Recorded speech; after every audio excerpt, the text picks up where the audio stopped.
Assalamualaikum warahmatullahi wabarakatuh. Perkenalkan, nama saya Ogin Setiawalis dengan NIM 0211600059.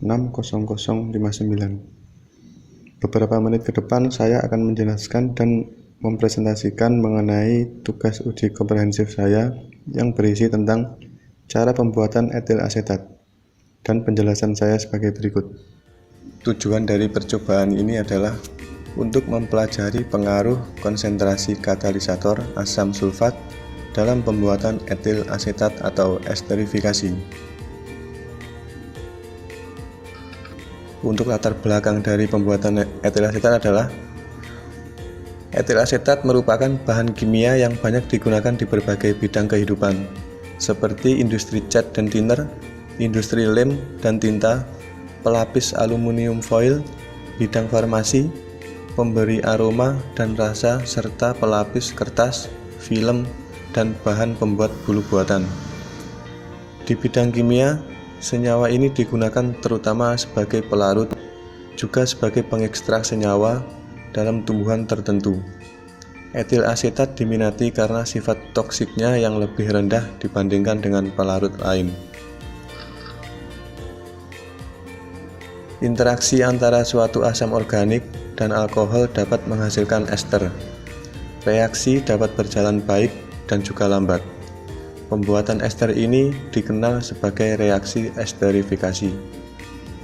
Reaksi yang berjalan sebaliknya, yaitu peruraian ester menjadi alkohol dan asam, dikenal sebagai reaksi hidrolisa.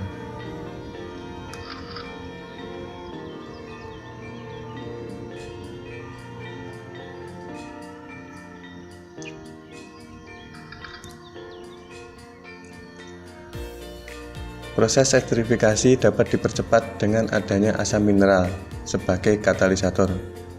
Umumnya asam mineral yang digunakan adalah asam sulfat pekat atau asam klorida kering. Reaksi ini dikerjakan dengan cara mereflaks campuran asam organik dan juga alkohol dengan sedikit asam mineral. Lalu keseimbangan akan tercapai setelah reaksi berjalan beberapa jam.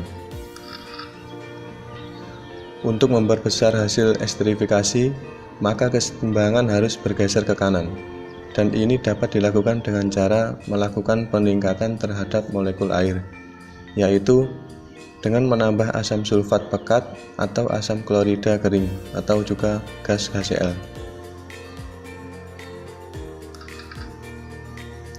Ada dua kemungkinan mekanisme esterifikasi. Yang pertama adalah mekanisme yang tergantung pada proses asil oksi alkohol, yaitu bergabungnya gugus OH dari asam dengan H dari alkohol. Dan yang kedua yaitu proses asil oksi.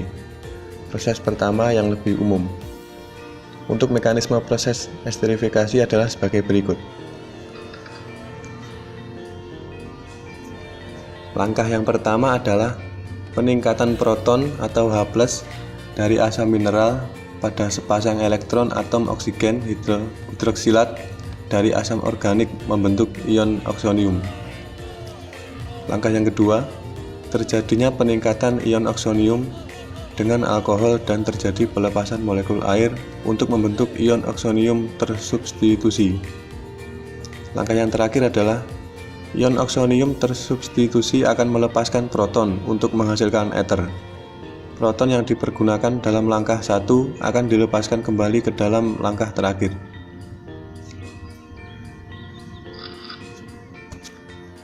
Esterifikasi dipengaruhi oleh beberapa faktor, di antaranya adalah struktur molekul dari alkohol, suhu proses, dan juga konsentrasi katalis maupun reaktan.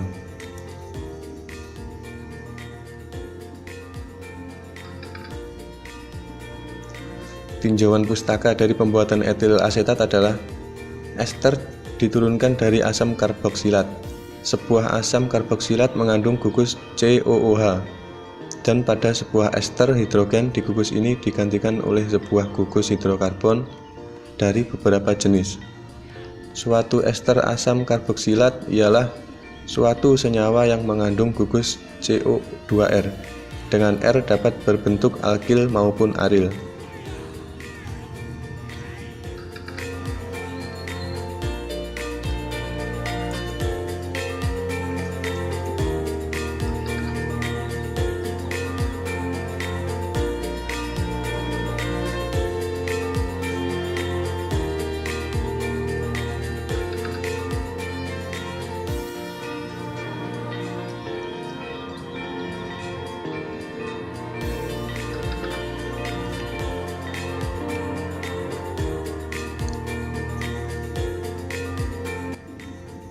Untuk alat dan bahan yang digunakan dalam pembuatan etil asetat adalah: yang pertama, bahan-bahan asam asetat glasial, etanol 95%, asam sulfat pekat, natrium karbonat 5%, larutan jenuh CaCl2, MgSO4, dan batu didih. Untuk alat-alatnya adalah: 1 set alat reflux, 1 set alat distilat, gelas ukur, termometer 100 derajat, kertas pH, corong pemisah, timbangan, pipet ukur, dan juga gelas beker. Untuk cara kerja pembuatan etil asetat yaitu: yang pertama, menyiapkan bahan dan alat terlebih dahulu. Yang kedua, memasukkan batu didih, asam asetat glasial, etanol 95%, dan asam sulfat pekat ke dalam labu leher 3 secara hati-hati. Selanjutnya, melakukan proses reflux terlebih dahulu pada suhu kira-kira 70 derajat Celcius dengan menggunakan pemanas air selama 1–1,5 jam. Setelah reflux selesai, mendinginkan sebentar, kemudian melakukan destilasi selama setengah sampai 1 jam pada suhu 70 derajat Celcius. Kemudian distilat yang diperoleh dinetralisir dengan menambahkan natrium karbonat 5% dan juga diperiksa dengan kertas pH. Lalu memindahkan pada corong pemisah dan lapisan ester dipisahkan dengan menambahkan larutan jenuh CaCl2. Selanjutnya menambahkan MgSO4 ke dalam larutan ester yang telah dipisahkan tersebut. Lalu mencatat hasil yang diperoleh, dan yang terakhir membandingkan hasil percobaan yang diperoleh dengan hasil secara teoritis yang didapat. Ini adalah gambaran rangkaian alat reflux. Pada pembuatan etil asetat ini, campuran etanol, asam asetat, dan H2SO4 pekat terlebih dahulu direflux. Reflux ini merupakan proses penambahan panas pada suatu larutan sehingga dapat meningkatkan energi aktivitas. Proses reflux ini bertujuan menghomogenkan larutan. Selain itu, reflux juga berfungsi untuk memutuskan ikatan rangkap dari karbon karbonil dengan oksigen, sehingga dapat memudahkan gugus CH untuk menyerang karbon karbonil. Dengan kata lain, produk etil asetat yang diinginkan dapat diperoleh dengan jumlah yang besar.